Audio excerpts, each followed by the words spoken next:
Christians are Christ's disciples. In Tanzania, we had hundreds of people wanting to follow Christ. We were opening a new church roughly every week. They loved singing, and most churches had several choirs. They loved living as a family of God's people. The problem was they needed to know what it was like to be a member of God's family. After all, many had never met another Christian before. So our diocese launched a discipleship course rooted in Jesus, 40 lessons studied over 2 or more years.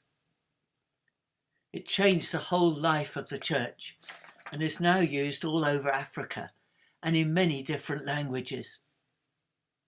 In February 2020, I went on one of such visits, this time to initiate the course for Ethiopia. A year or so ago, Rachel Swan went with such a team to Uganda. Being a disciple is for life. Quite rightly, when we begin the Christian life, we need to learn the basics and then keep on learning. I think it is like using a computer. I had my first one nearly 40 years ago, but I still have to keep on learning how to make the best use of it.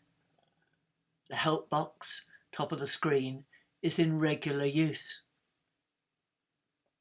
That constant learning and practice is what being a disciple of Jesus is like. When we read the Gospels, we find out how often those who actually were with Jesus 24/7 struggled to understand and live in God's way.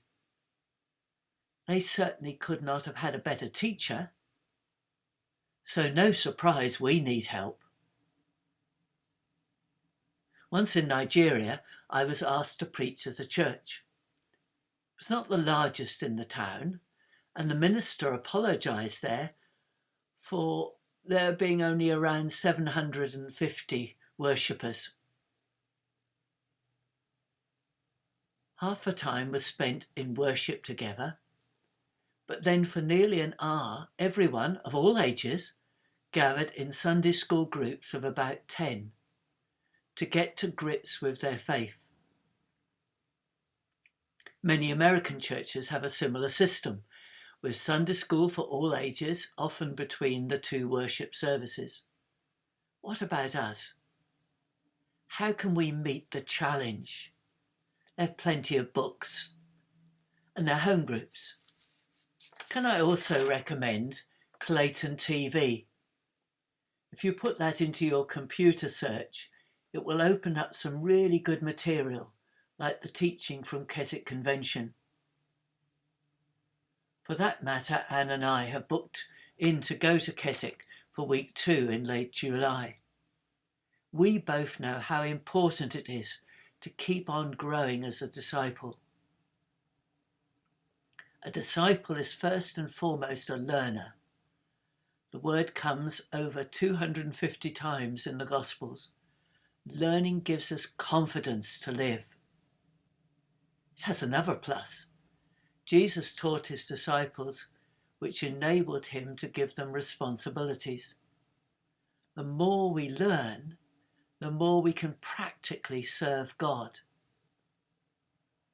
That's true with so many things in life, and certainly knowing God gives us the confidence to live out and pass on the good news.